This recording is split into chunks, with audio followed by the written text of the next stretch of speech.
Breaking Muscle podcast, the show that brings you the top minds in the fitness industry who share their knowledge and experience to help take your training to the next level.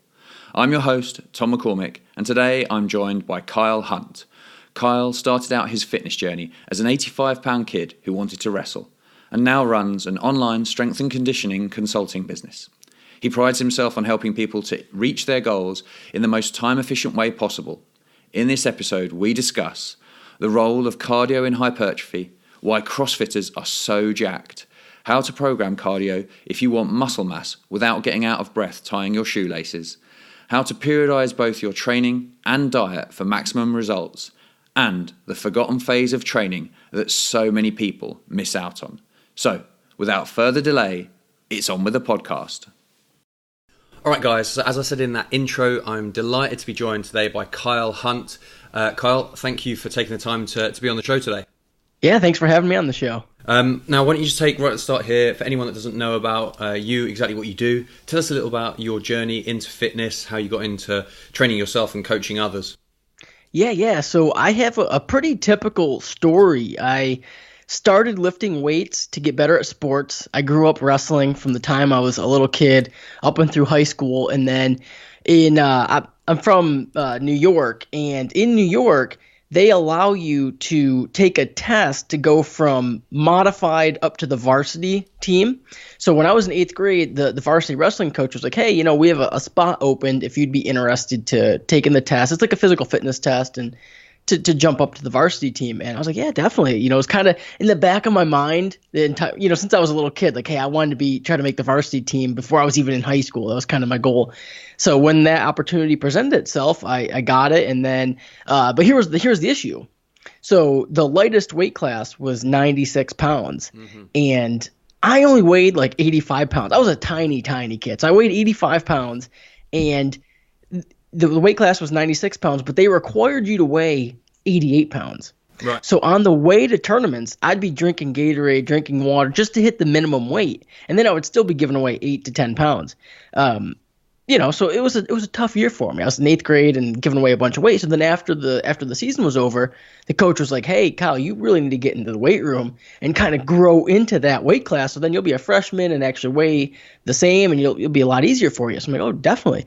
Walked into the weight room day one, and shit, it's been changed my life. I mean, that was like from day one, it was like love at first sight. Like, absolutely loved lifting. And then throughout, by the time I was a senior in high school, I kind of was getting burnt out with wrestling. I mean, it's a tough sport. I was doing it since I was a little kid, cutting weight, and I was just kind of getting burnt out. But I loved training, and it almost replaced the love I had for the sport of wrestling, transferred to actually like lifting weights and training.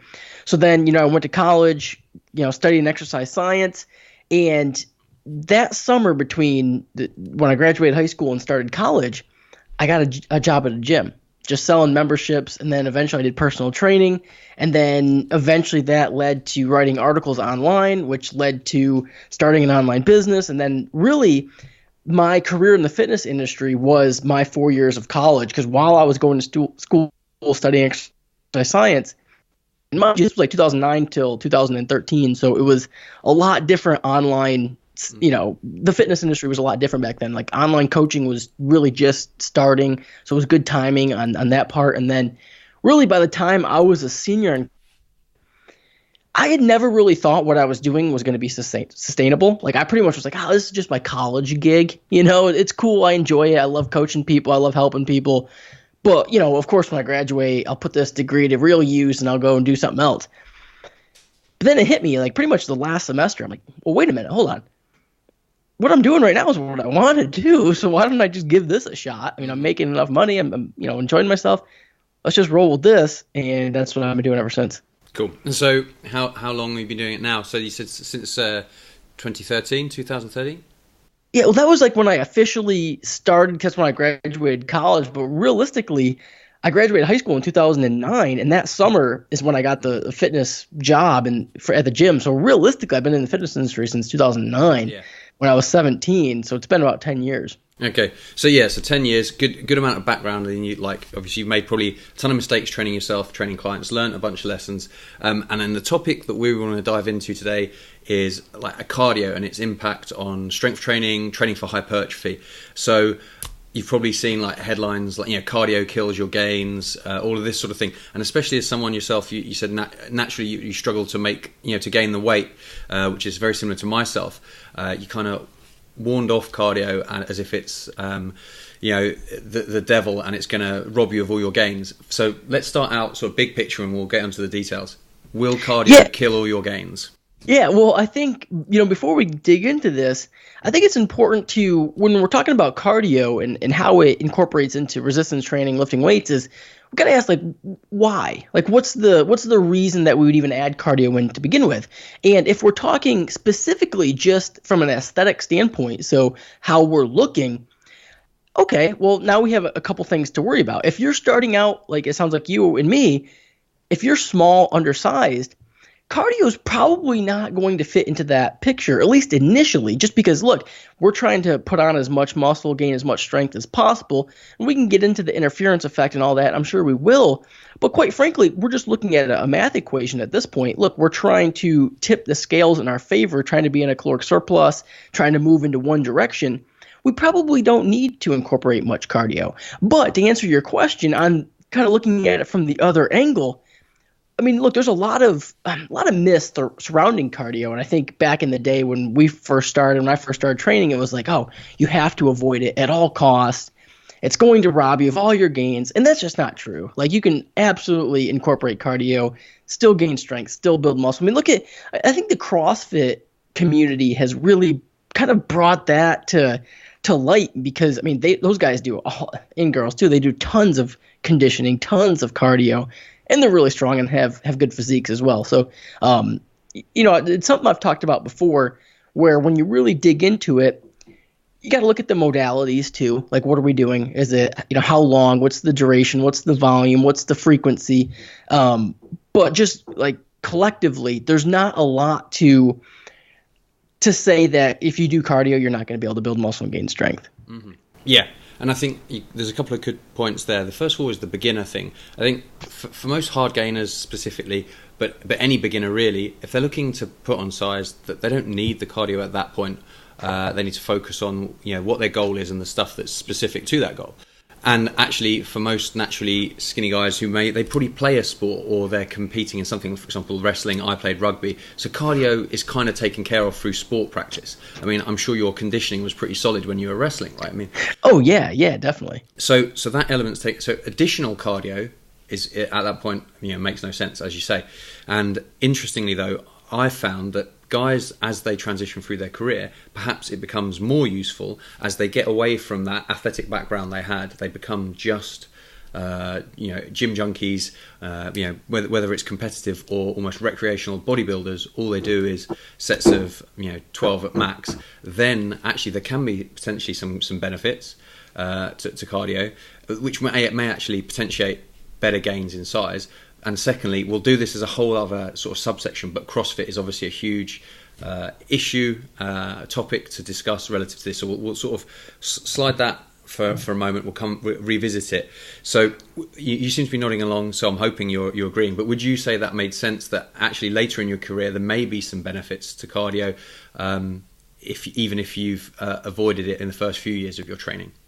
Oh, of course. Yeah, I think from a kind of like a GPP standpoint, so general physical preparedness, you will see some benefit to adding conditioning, rather than just saying cardio, throwing some conditioning into your training, especially if, and this is something I talk about a lot, if a lot of us in this day and age live relatively sedentary lives. We work in an office, sit at our desk all day long, like we're not moving around much. And this is a whole nother topic, and we'll dig into it. And that's kind of why I like tracking steps in addition too, just because tracking your steps almost gives you a incentive to get up and walk around and move around a little bit. And from a pure fat loss standpoint, with my clients, a lot of times I won't even prescribe necessarily like low intensity cardio per se. Like a lot of times people will be like, oh, you gotta do 30 minutes on a treadmill, incline walking or something, which I used to do that, but I've kind of transitioned to saying, hey, look, we've tracked your steps. You are relatively sedentary. You don't get up and move around much. Your job's, you're in an office. Hey, let's take you from 4,000 steps a day to 8 to 10,000 steps a day.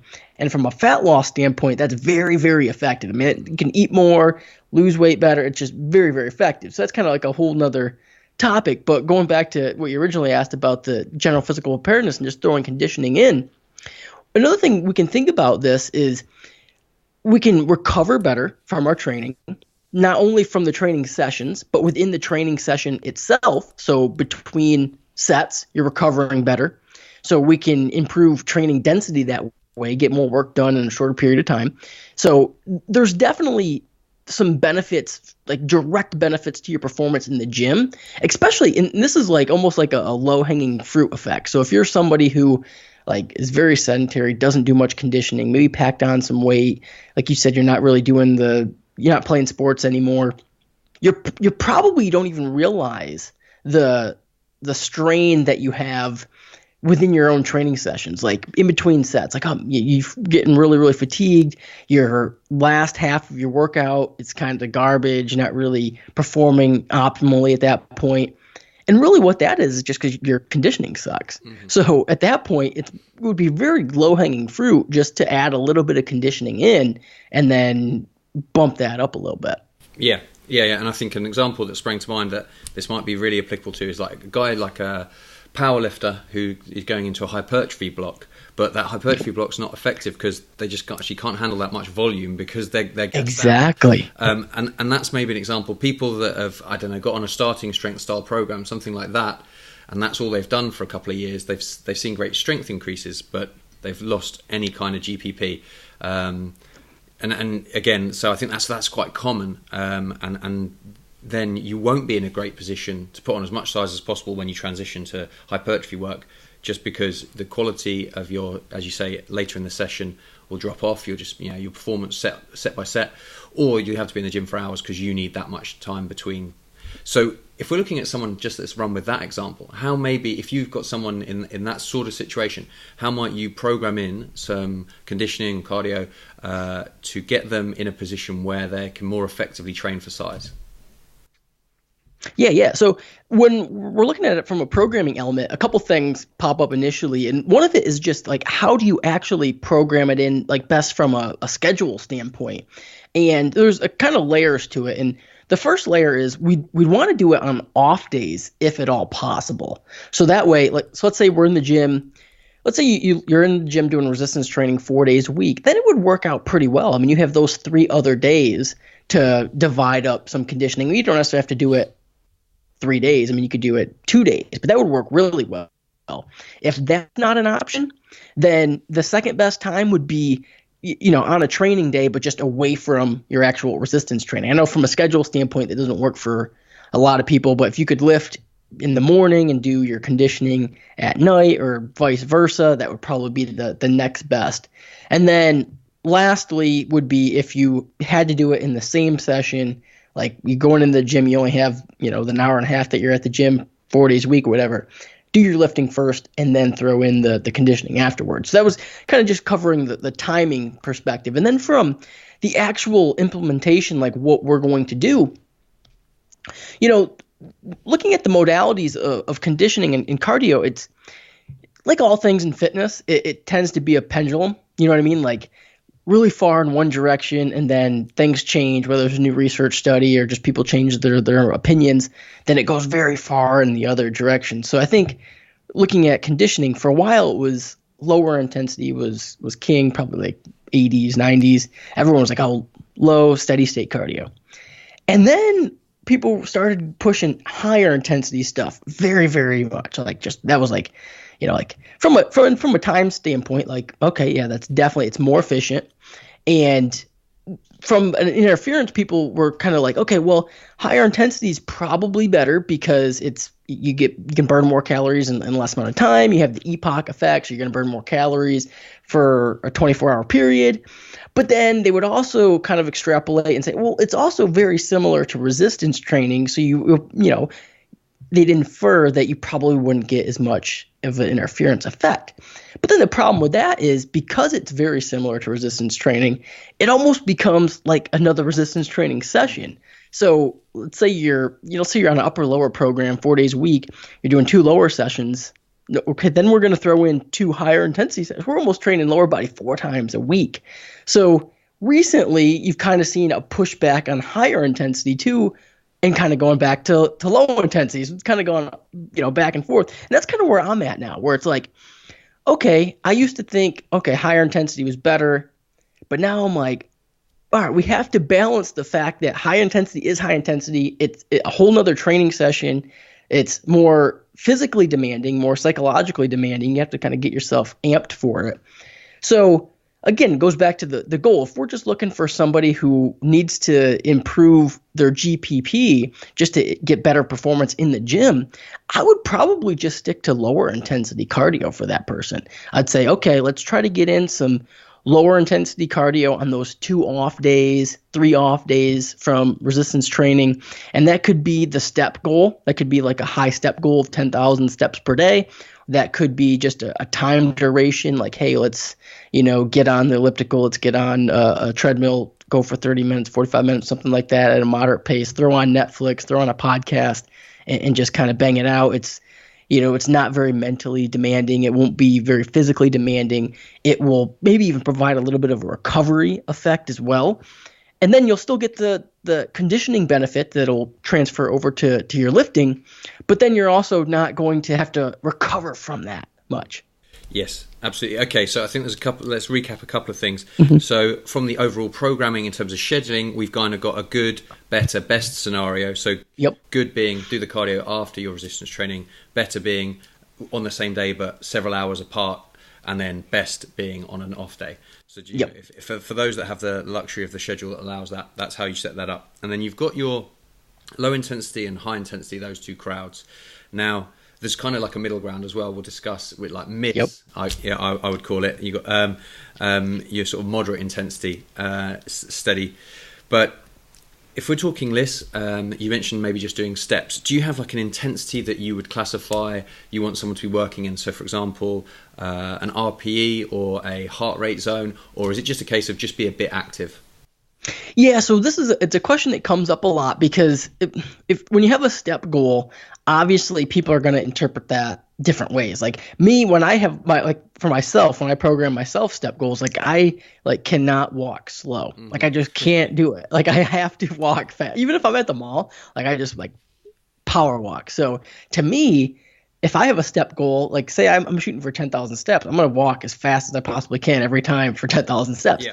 Another person is, I just got to move for 10,000 steps. Well, I'll just go super slow and make it easy, and then it'll take, all day long to do it. So we kind of want to have a medium there, but I haven't really found in practice with working with clients, heart rate tends to be just kind of like a pain. People don't really stick to tracking it. So I don't necessarily like to do that. It's hard to really attach an RPE or anything to it. So for the most part, I'm pretty much just like, hey, look, we're kind of just stuck to we have a step goal, but mind you, if we're not seeing the adaptations based off from the data after, for however long we're tracking it, then we'll have 2 options. We'll say, okay, well, if we're not seeing the adaptations from it we want, we either are going to have to increase the duration, so add more steps, which is going to make a more time demand on you, or we're going to have to just say, hey, we're not really quantifying it, but you have to pick up the pace. Yeah. Okay. Yeah, so that's good. I mean, I share some of the same issues. That your heart rate monitors, most people just aren't interested in that. And an RPE, to be honest, people are so off when they're trying to track their own intensity that it doesn't work. So the way I often have it is like you, is a step goal, but that's set. But then I program in like a time chunk, and it's agreed what bit of cardio they're going to use, and then there's set a calorie goal. Now the calorie on the machine's wildly inaccurate, but at least just gives us a number, and then they can hit that calorie goal, and then we try and progress it over time.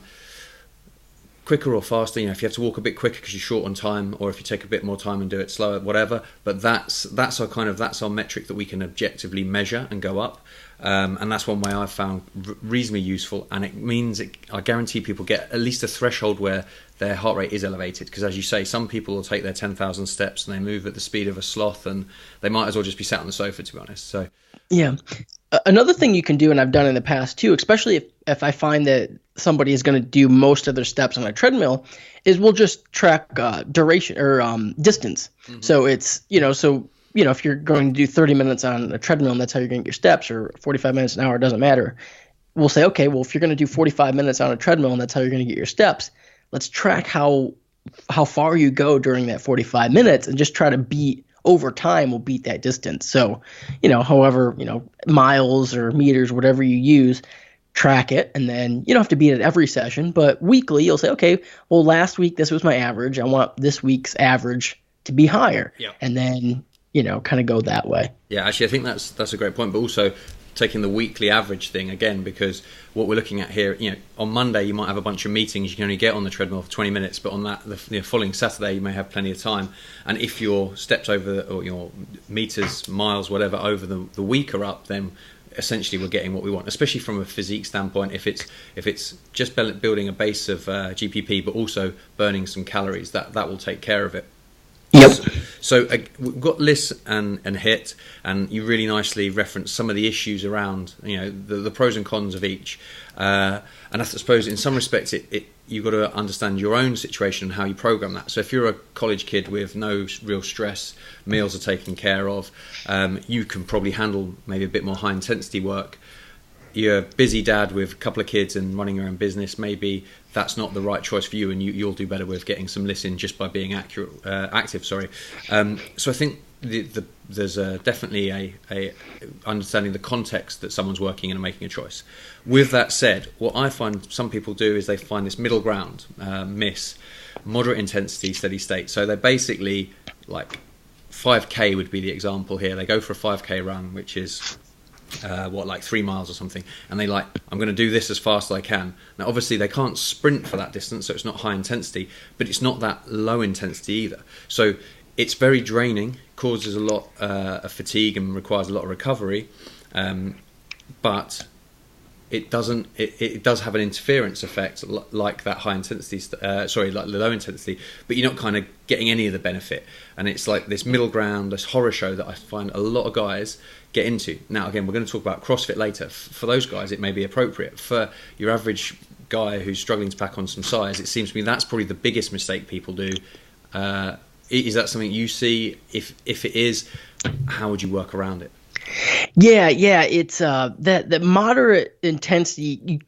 The problem is you kind of, like you said, you kind of get the negatives of each, high intensity and low intensity. Now, if someone enjoys it, like they're just like, hey, I like to go out for a jog or, go for my 5Ks, and that's what they're going to do because that's what they enjoy to do, then, hey, we'll find a way to make that work, because at the end of the day, if someone enjoys cardio, I mean, I don't personally, but that will make it part of the program. You know what I mean? Just from a consistency standpoint, it's like, hey, if they enjoy it, then that's what – I don't want to try to make them do something that they don't want to do, because most likely they're not going to do it. So we're pretty much would be eliminating it completely. So one of the things I found with the moderate intensity, again, kind of the programming element's important, like where do we put it in? Again, if we could do it on an off day, that's probably going to be best. But then also from a nutritional standpoint, the benefit is you're going to burn more calories per minute than if we just were doing a step goal. So depending on what your physique goals are, if you're in a fat loss phase, great, that's going to help us create a greater deficit. If your goal is to build muscle, gain strength, okay, we'll be able to eat a little bit more, and we're going to have to actually account for those extra calories being burned for the moderate intensity cardio. Mm-hmm. Yes, I think that last point is absolutely crucial, and something that people forget is that nutrition's a big piece of this puzzle. It's the missing piece of the jigsaw almost.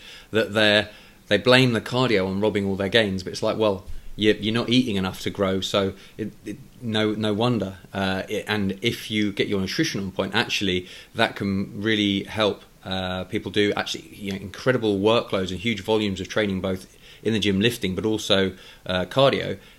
if they're eating enough, then they're in a surplus. Then actually, the body's an amazing adaptive mechanism, and it finds a way. It doesn't just hemorrhage muscle.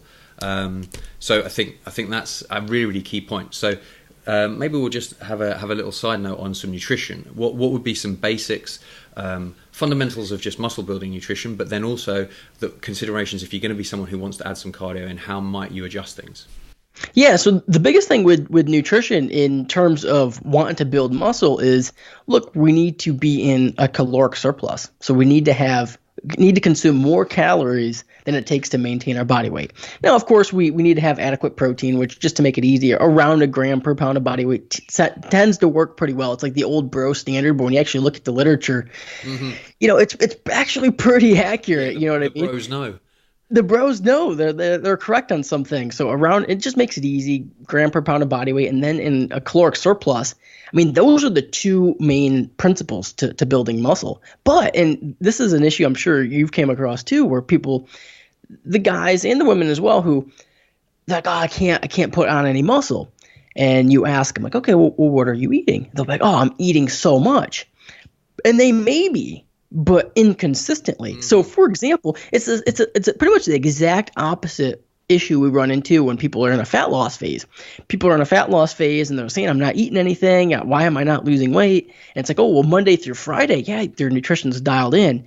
But Saturday and Sunday, they're going crazy and eating a bunch of calories, and they're pretty much eliminating the caloric deficit they created from Monday through Friday. Well, people who struggle gaining weight, gaining muscle, are doing the exact opposite thing. Monday through Friday, maybe, or whenever, they're eating very, very strictly, making sure they're getting in enough calories, hitting their protein goals for the day, calorie goals for the day. But then, whether it's the weekend or it could be during the week, whatever, a couple days a week, they're just like, I'm not hungry. I don't eat much. So, okay, yeah. So 4 or 5 days out of the week, you were on point. 2 days out of the week, you barely had anything, and you just took away the caloric surplus for the week. Mm-hmm. Yeah. I think that's all too common, and I love the fact that you compared it to like the complete opposite with fat loss, but the same issue essentially with the inconsistency. Now, actually, one thing I've discovered or seen with people is in a fat loss phase, you can have days when they eat a little more. Obviously, it's across the course of the week. If they're in a deficit, everything's fine. So sometimes people have that blowout, but they were restrictive enough the rest of the time. The scale's moving, fat's coming off. With the guys trying to build muscle, you can, even if you're in a surplus on average across the course of the week, if that's because of a couple of massive blowout days, there's only so much muscle you could build that day. But the other, say the 3 days you under it, that's 3 days where you're actually breaking down, and it's actually, I think it's more problematic and it's harder. The fat loss, you can be quite flexible, you can have big fluctuations day to day and still reach your goals. If you have massive fluctuations day to day, meaning that some days you're well under your surplus or even your maintenance, basically you're spinning your wheels. And I think this is one of the things, people think that fat loss is the hard thing. Sure, it has its issues, but for a lot of guys, actually the consistency required for muscle gain, because essentially day after day you have to get those bare minimums, the calorie surplus and enough protein, and that consistency, that level of dedication there is something that really holds people back. Yeah, no, I like that you said that, because you're absolutely correct, where on a fat loss phase, I mean, that's actually a protocol I use as well, where it's like, okay, we'll have 5 days, we'll be actually a little bit maybe more aggressive, but then we'll have 2 days, maybe on the weekend, just because from a social standpoint, it makes it easier, where we have like a 2-day refeed on the weekend. At the end of the week, we're still at a deficit, but 5 days were pretty strict, and then 2 days we allowed for more calories, makes it easier for a consistency standpoint, and that actually it can help you prolong the diet and do better. When you're in a gaining phase, it doesn't work like that as well. And really, especially because a lot of times when you undereat, if you're struggling putting on muscle and you're undereating, a lot of times when you're undereating, you're also undereating protein too. Mm-hmm. So it's 2 days that you don't get enough calories, but you also are probably severely under on protein. Like, I mean, I've had clients before where it's like, like, oh, I'm doing really good, but then 2 days a week, it's like they had a bowl of cereal and a sandwich. And it's like, okay, we had like 50 grams of protein that day and you weigh 200 pounds. So we really missed the boat there from maximizing protein synthesis. So we had 2 days out of the week where we really just severely missed the ability to put on as much muscle as we could. Yeah. That muscle protein synthesis and achieving that Maximizing that across the course of the day, I think, is key when we're looking at muscle gain. And every time you eat is an opportunity to max it out. And people often miss that. Like I had an online client message me today saying, "Oh, can I switch my protein shake for a bagel on these days?" And I was like, "No, but here's why." And obviously I've done my job quite well enough to explain this to you, but you can it's not a like for like switch, and there's a reason we need that quantity of protein. This guy's a real hard gainer type person. It's really important, and it's something, I guess, just because you're in a surplus everyone thinks it's easy, but actually doing it right isn't, and it's a key point people need to understand there. So I'm glad we touched on that. So let's bring things back to training, and we'll do a specifically let's cover CrossFit, right? Because I've got a bunch of people listening to this, cardio and training and looking jacked. Well, the CrossFitters do it. So in your opinion, why are CrossFitters so jacked? Yeah, no, that's a good question. It's something that I remember I did a Q&A on my podcast probably, I don't know, like 6 months ago, and this was a question, and I had fun answering it. And a couple things. One, you got to understand that they have a couple things working for them. One, when we say CrossFitters and why are they so jacked, what most people mean is the competitive CrossFitters. The CrossFitters we see at the CrossFit Games. So they're elite athletes. So let's just say that right off the bat, we're talking about people who have elite genetics. Mm-hmm. Two, the workload that it takes to get to the CrossFit Games or to even just be a highly competitive CrossFitter, they're doing a ton of volume. Like, yeah, it might not look like the volume that we would program for a bodybuilding program or a muscle building program, but it's still a lot of volume. And they've built up huge work capacities over the years.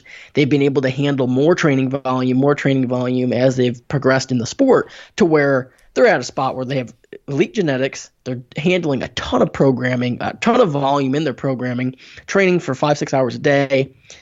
They're probably eating for performance, eating in a surplus. Most likely, if they have their nutrition dialed in, that's what they should be doing.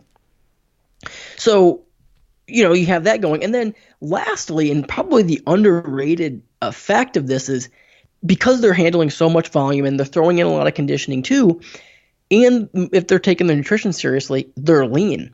And being lean actually makes you look more jacked. Like you take a lot of people, you take somebody who's, you take a guy who's 200 pounds, 20% body fat, and you strip off 10% body fat in 25 pounds.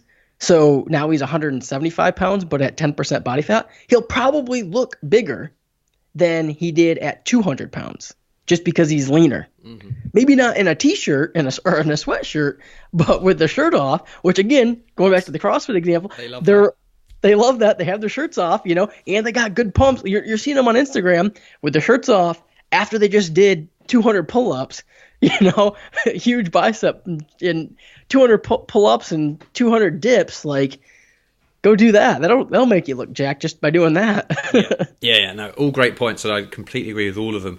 I think the leanness one's a really interesting take on it, actually, that because you get to see them with their shirts off, it's like sometimes when I'm coaching guys and we're taking them into that body fat, a lot of people have an emotional attachment to a certain weight, and when their weight's coming down, they feel like, oh, I'm looking tiny. I'm like, look, trust me, when your shirt comes off on the beach or by the pool, you'll look 10 pounds bigger because you're lean, and no one actually cares what you weigh on the scales. No one's walking around with a set of scales making you stand on them.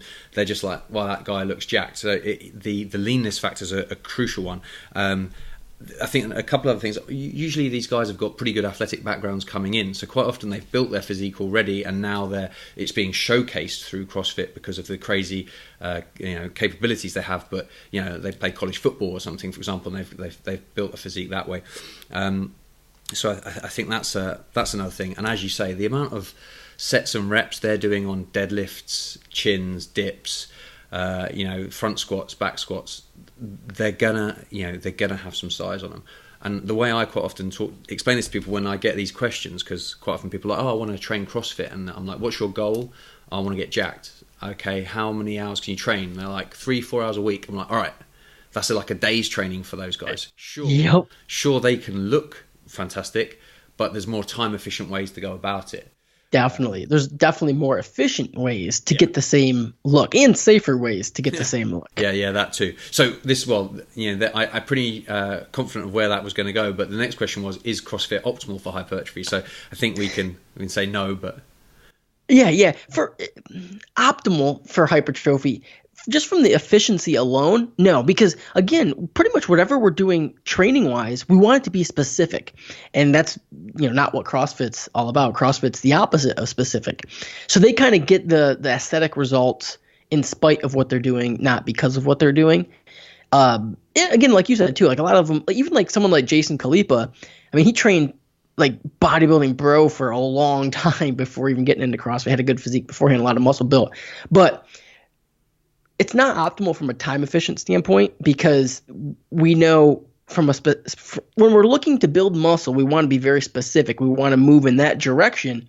So that's why kind of like the bro bodybuilding, like a push-pull legs, that type of a split tends to work best for people, because it allows us to directly target what we're trying to go after without doing all the fluff. Like you look at like general CrossFit training, you're going to do a lot of stuff that if your only goal is to get jacked, like you don't need to do. Like you just don't need to do, for one, all the conditioning. Like you would not need to do all the conditioning. You wouldn't have to do the Olympic lifting. There's no eccentric component to Olympic lifting. So from a pure muscle building standpoint, there's much better ways than, snatching, cleaning, jerking. Mm-hmm. Absolutely. I think the thing is, if you're a young guy looking to pack on size, CrossFit's not necessarily the way to go. It's certainly not the fastest route to your goal. But if you're a guy who's been training and you've built, say you're close to your genetic potential, and we'll just put a random note, you've built like 98% of the muscle you're ever going to build, and you're like, you know what, I want to maintain my physique, but I want to work on conditioning for longevity, then some elements of CrossFit then can be a really powerful tool, because you're not going to lose muscle as long as you're eating properly. If you've built all that trainings, not doing the WOD, but if you train some of the cool and effective elements of CrossFit and the conditioning done programmed sensibly, I think you can actually maintain a good physique and work on your conditioning and develop that cardiovascular element to be very high level whilst also looking like you lift. Yeah, another thing too is, kind of going off your example, if you're somebody who has been in the gym for 10 years, built 98% of the muscle you're ever going to build, but maybe your training's gotten a little stale and you're just kind of going through the motions. Still, I would probably say, okay, well, let's find some better programming for you to jump on. But if that was you might actually see some immediate gains from jumping into a CrossFit gym, because the intensity is going to get jacked up. You're around other people. You're going to be doing programming that you've never done before. It's going to be, whenever you do something different, you get a benefit from that. So you could actually see some almost like newbie gains just because it's so different than what you've been doing, and the intensity is going to be jacked up.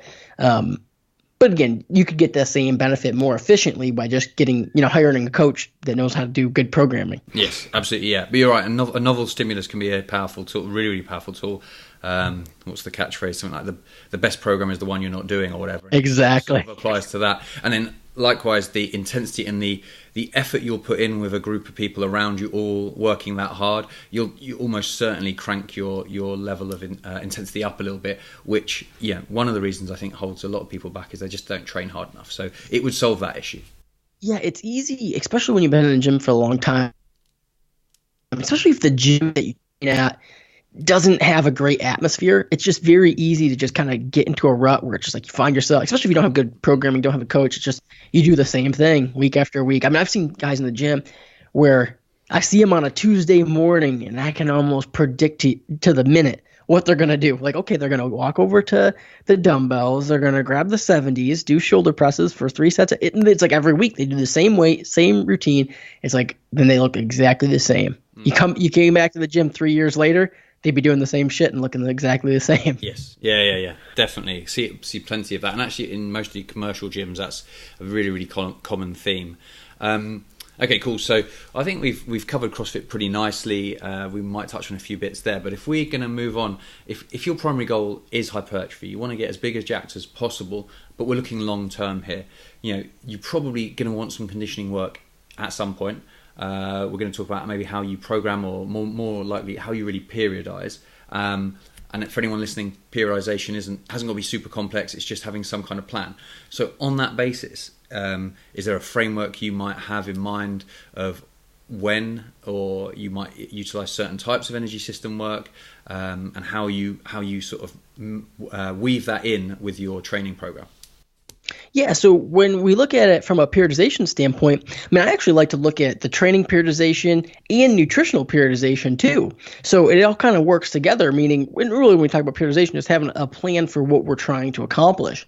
So conditioning, again, works hand in hand, works very well when we're also in a fat loss phase. Because then we can use it as a tool. So we're getting the conditioning benefits, but then we're also using it as a tool to help create a greater caloric deficit. So, that works hand in hand. So whenever we can kind of plan out a year and say, okay, if we want to be lean for summer, let's say we're taking a training block during the springtime, that's going to be our fat loss period of time.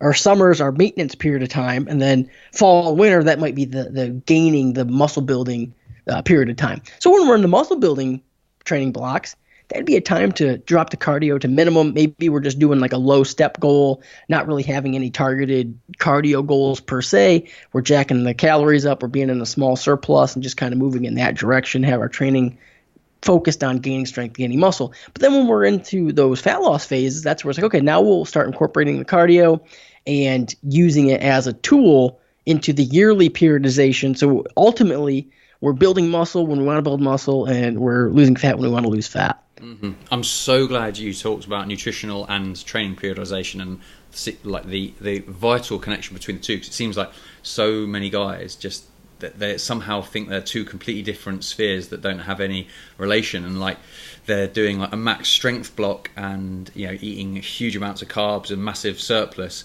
and then when they're doing high volume training, all of a sudden they're keto, and then when they start doing conditioning, who knows what they're eating, but they just sort of randomly throw these things together rather than actually thinking how can they work synergistically.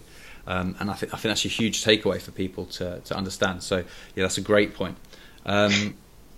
Now, if we're talking about those phases and those three distinct sort of maintenance, gaining and cutting, in terms of duration, again, we're talking average guy, so we're having to make some sweeping statements. But as generalizations, is there a time frame that you think for most people, like a gaining phase tends to be most productive?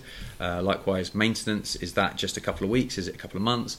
And cutting, what are your thoughts on that? And how does a year, if you've got your dream client who just does exactly as they're told, how does that year look? Yeah, so when talking about this, the first thing I like to always bring up is we all want to spend the majority of our time either at maintenance or in a caloric surplus. Like that's our investment period. That's when we're investing in our physique, investing in our strength, because that's when we're actually putting in raw materials to build. Like we're eating enough, consuming enough calories to actually make progress, gain strength, etc. We want our fat loss phases to be highly targeted.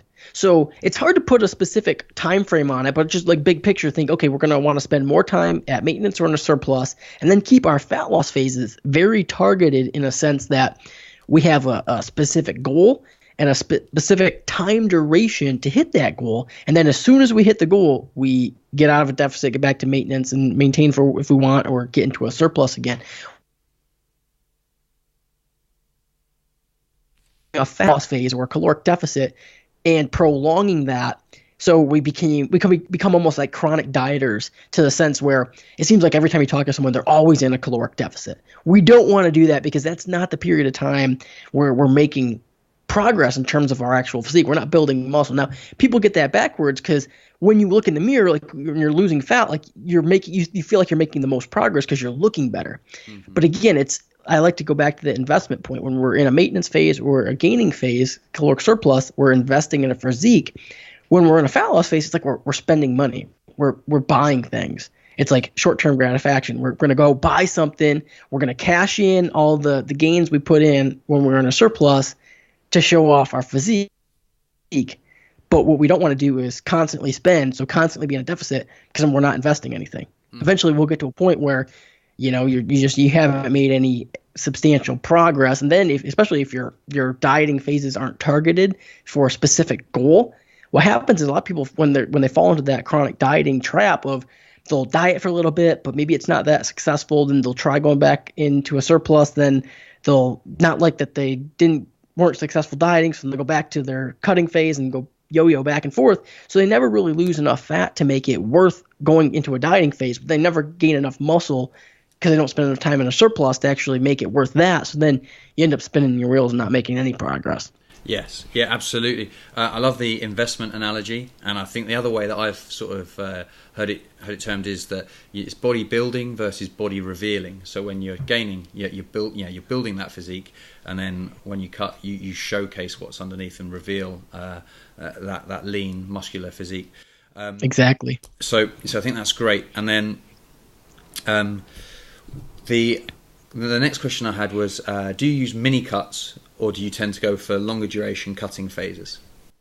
Yeah, so I use both. I think for most people, the mini cut method works well, especially if you don't have a big time fat loss goal, or you don't need to lose a bunch of weight. Of course, if you're someone who kind of wants to jump into like a transformation, like you really need a big time transformation, then we're going to need a dedicated longer fat loss phase. But if you're someone who walks around at pretty decent condition, you can take advantage of a mini cut. And the benefit to a mini cut is it doesn't cause a lot of problems. Like we can jump into a deficit for 4 to 6 weeks, strip off a little bit of body fat, jump right back into a maintenance without, the smooth transitions, and just be on our way. Mm-hmm. The problem when you do a very long and a big time transformation type of fat loss phase is you do have to do some type of recovery period to get out of that, because when you lose a bunch of weight, when you spend a lot of time in caloric deficit, you have some metabolic adaptation. You have some things that happen. Your hormones go down. You have some problems to where your calculated maintenance at that point is going to be low, and you're going to have to recover out of it. So if at all possible, we want to avoid doing that. But of course, I mean, if you have a big time transformation, it's almost inevitable. You have to diet for an extended period of time. And if you go slow and take your time and do it intelligently, you can minimize those issues. But that's one benefit. So once you do a big fat loss phase, that's why I'd like to talk about the maintenance phases, because we can maintain good condition, take our time, go into a small surplus. You don't need to be even big surpluses to build muscle too. Like you can be in a small surplus, gain mostly muscle with limiting adding much body fat. And then we always are kind of in condition, like relatively in striking distance to looking good. So then, next spring comes around, you don't need to do a 16-week cut. You can do a 6-week cut, get the same condition, and then, be better off for it. Yeah, absolutely. So, a few great points there. The mini cut, the thing I also think about is mini cuts it's just enough to get lean enough to effectively gain again. Whereas the longer-term diet is get lean enough to look ridiculously, like look inside out, shredded or whatever. So there's a slight difference there. I mean, there's only few of us that can hold condition year-round. That means we're only like a month away from being stage ready. But exactly. So that's again picking the right tool at the right time based on the goal. Maintenance phase is an interesting one because I'm a big fan of them, particularly.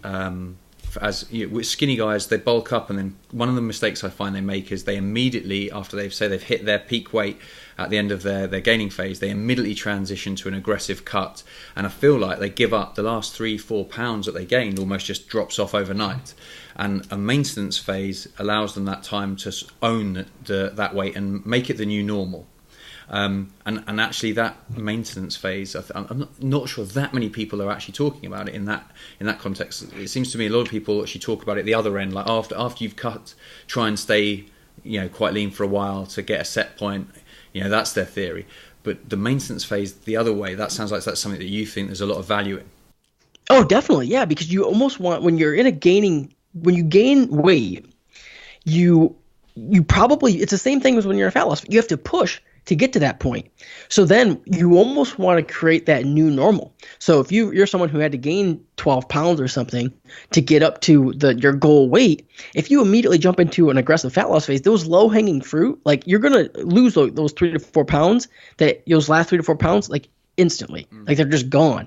But if you're able to maintain that, and really the key here is maintaining the caloric intake that required you gaining that size. So you have to maintain that, got to be very consistent on that. Another thing too is, man, you're not going to just stop building muscle too. Like maybe your weight stays relatively stagnant, but as you adapt to that new body weight, like because your body's always gaining muscle and always losing fat at all times. So when you're up at those, kind of like pushing the limit on body weight, and if you can maintain a new set point there, you'll probably even improve your body composition a little bit while maintaining that new higher body weight. And if you can maintain that for a while, and then next time when you go to cut, you're probably not going to initially lose 3 to 4 pounds right off the bat. Mm-hmm. Yeah. A great point. The recomp is a thing that can certainly occur in the maintenance phase. So since this is something that not many people cover, let's stick on this. We'll put cardio to one side for a moment. We'll go deep on the maintenance training. So how does a maintenance phase of training look for you if you're programming it for someone? What changes do you make from their hypertrophy block into like the maintenance? Is there some transition in the style of training?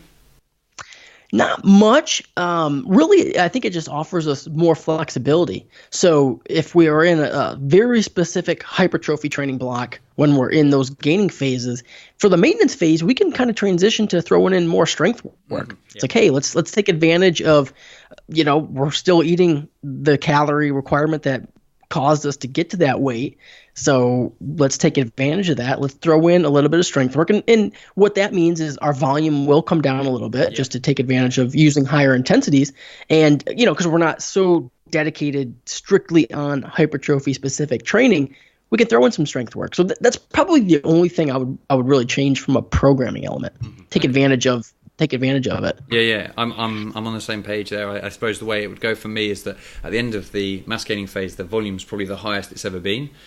Mm-hmm. And then in a maintenance phase, to maintain size, you requires less. So the volume will come down, and as you say, by chasing strength, also psychologically that gives them a real focus. And because they haven't been doing the dedicated strength work, it gives them a nice little easy win, that low-hanging fruit, because all of a sudden they're hitting some numbers they haven't had, and week to week we're adding 5 pounds to the bar each time, and psychologically that really helps.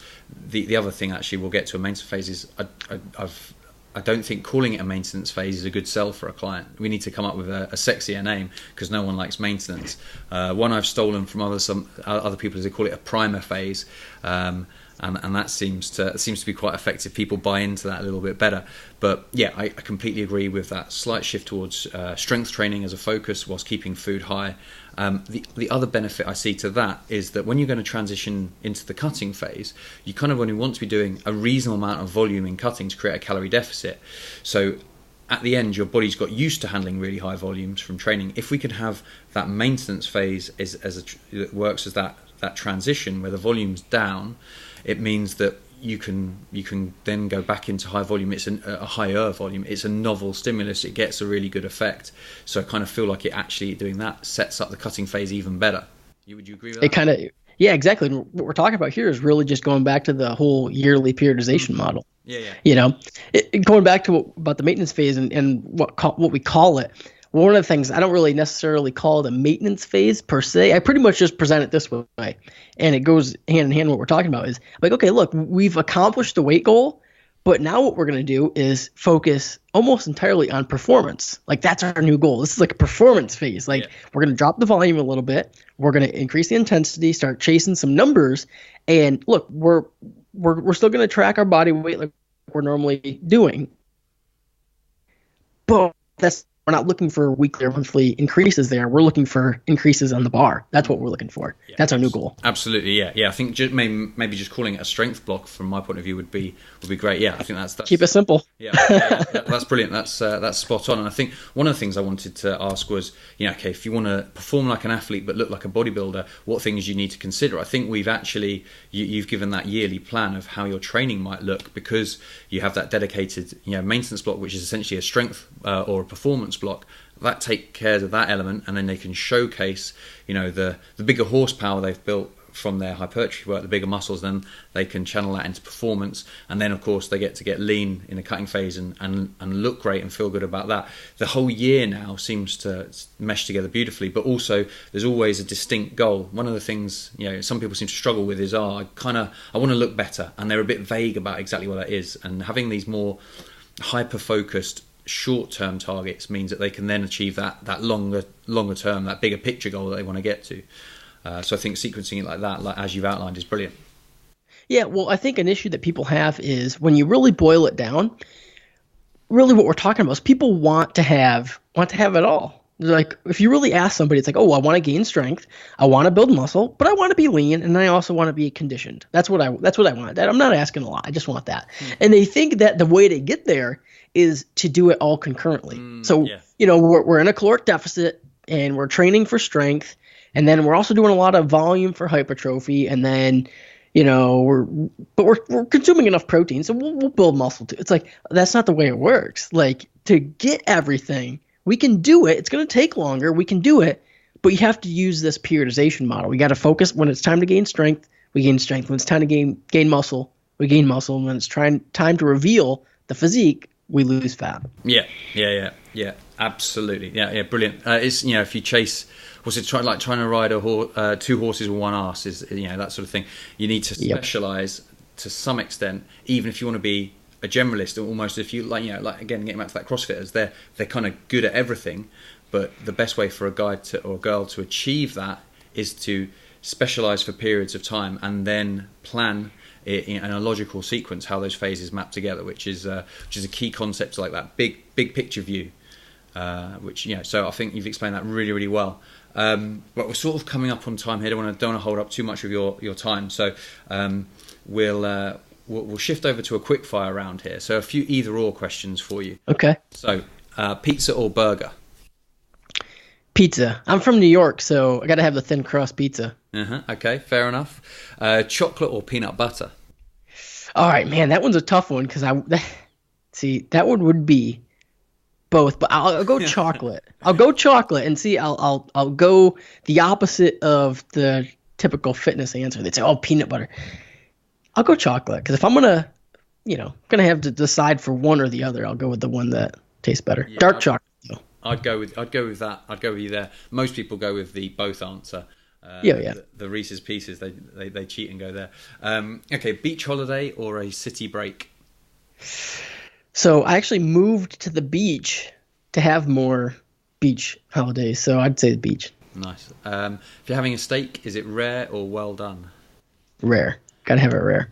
Good man. And then eggs, scrambled or poached? So the fun fact, I've probably had scrambled eggs for breakfast 99% of the time for the last 15 years. Which actually, this is the thing, right? Like, I've thought about this a lot. People will eat the same breakfast every day, but if you try and get someone to have the same dinner every night, it would never happen. Yeah. And my little pet theory on this is like decision fatigue through the day. Oh, 100%. And variety, but yeah, it's amazing how people will just relentlessly, like you say, 99% of the time, same breakfast, not even questioning, don't even think about it. But if they think you were crazy if you told them to eat the same thing every evening. Yeah, I call it my consistency breakfast. It's I do a mixture of egg whites and whole eggs, oatmeal, and fruit every day. Every day. Don't think about it. Just that's what it is. Yeah. Save yourself some time in the morning as well. No thinking time. All right. Well, you can't use that as your answer for this next question. But the next question is: tell me something about yourself that people probably don't know. Oh, they probably don't know. So I'm actually a U.S. history nerd. Okay. Yeah. So like U.S. presidents, I love reading about it. Love reading about the Constitution, all that stuff. And I don't talk about it much. So it's probably something that people just geek out on it in your own time. Okay, so last question from me. If I had a contact book full of everyone in the world, who should I interview next? Well, I mean, anybody? We'll go with anybody, and then we'll go with someone you know.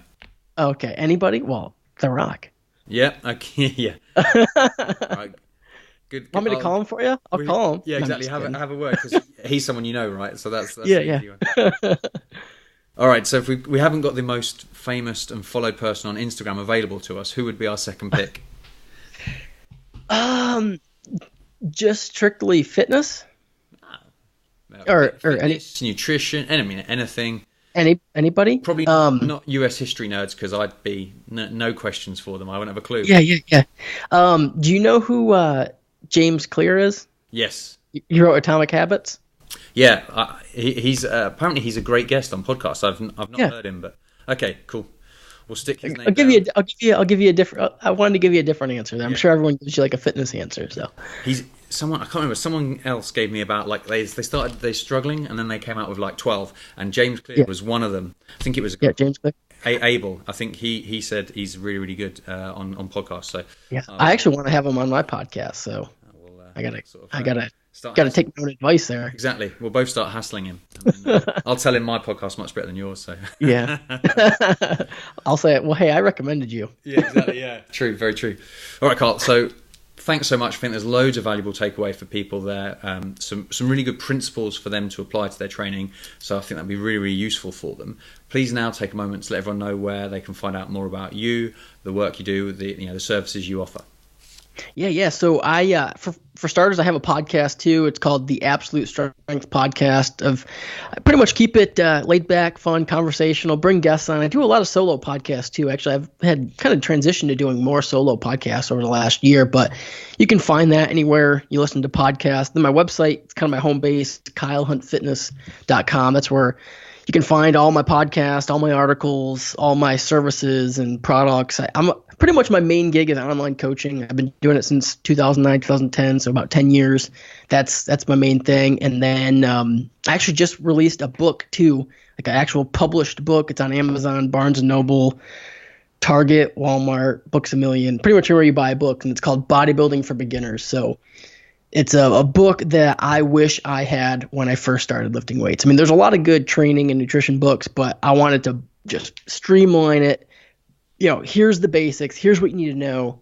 Day one, how to build muscle, how to lose fat, bodybuilding for beginners. Cool. So that is the book that you wish was written and you came into your hands when you first stepped foot in the gym, right? Exactly. That's exactly what my goal was, because, especially in this day and age, I think because there's so much information available that something like that is more valuable, because people just they don't know what to believe. Cool. Great. And I can highly recommend, I don't know if it's still on your website, but the link to anyone who's interested in selling you up on a multi-level marketing scheme. Yeah. Click that link. I think that's one people should definitely visit. So. And nobody's tried to sell me that in a while. No, funny. Anyway, there's a little teaser for people to go check out. See what there is waiting for them. All right, dude. Have a great rest of the day, and I'll speak to you soon. Awesome. Cool, man. That wraps up today's episode. Thank you so much for investing your time with us. We really appreciate it. If you enjoyed what you heard and took value from it, please do me a favor by heading to iTunes right now, subscribing to the show, and leaving a review. Positive reviews, like 5 stars, hint, hint, really help the ranking of the show and will help us to spread the word and keep getting top-class guests on. Make sure to follow Breaking Muscle on social media and me at Tom McCormick, that's TOMMACCORMICK on Instagram. Bye for now, and I'm looking forward to catching you on the next episode of the Breaking Muscle podcast.